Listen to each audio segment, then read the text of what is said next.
I used to drive my aunt for a long time, and so it was really something to hear that song again. Was that your introduction to showbiz, driving for your aunt? Well, my father had a talk show early on when I was about, from the time I was a kid. So whenever it was, we worked on it. If it was St. Patrick's Day, I had a leprechaun outfit at like 9 years old, and my dad had interviewed me, and I'd have a cigar and going, well, that's a hard thing. And then if it was Easter, I had a bunny outfit. My dad would go, this is a big day for you. Yeah, it's a big day. Have you still got those outfits? Oh, like you don't know.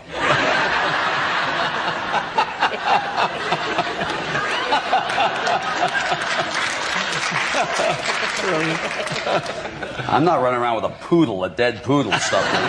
That is not a poodle, that is a West Highland Terrier. I want to make that very clear. But it is dead, nonetheless.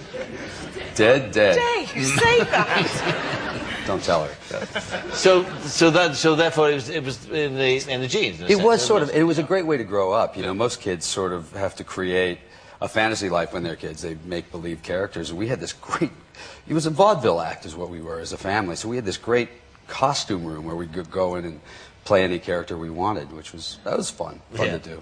And what about you as a child? Were you always devastating with the ladies as a child? Yes, I was. And thanks for bringing that up. No, I just wondered. I mean, I was the same. I was a. I was a bit awkward with the opposite sex. The opposite sex. He means girls. Oh, yes. I did. Who knows? I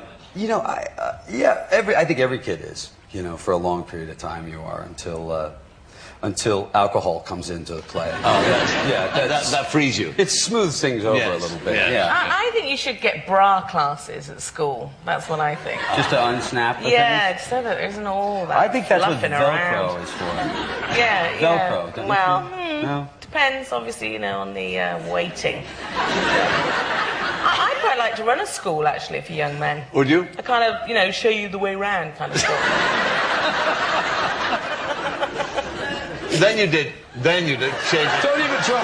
Don't even try. There is no seamless segue. No, there is not. At all. No. And then, George, then you went into soaps, and you did an apprenticeship in some fairly bad television. Yeah, I've mastered bad television. I did a series where I played an undercover cop on a Harley during the day and a rock star at night. Should have read that script before I took the job. I did a lot of bad TV. That's the problem, is it just comes back to haunt you. I did bad sitcoms that are just in syndication and run sort of constantly, and I've got a nice mullet haircut and everything you could just, everything bad about the 80s. Is me.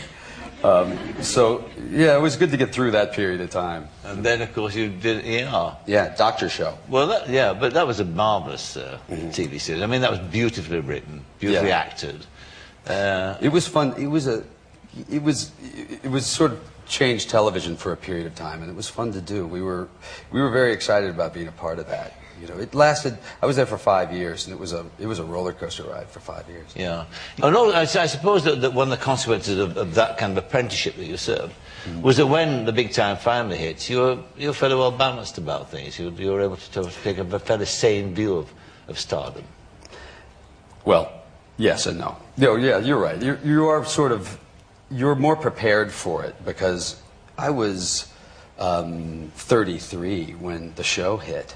So that's a big. You've sort of almost been famous several times, so you're sort of prepared for the fact that it has very little to do with you.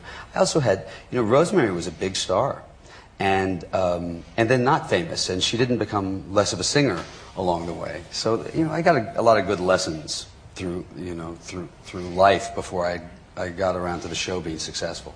So it was a better.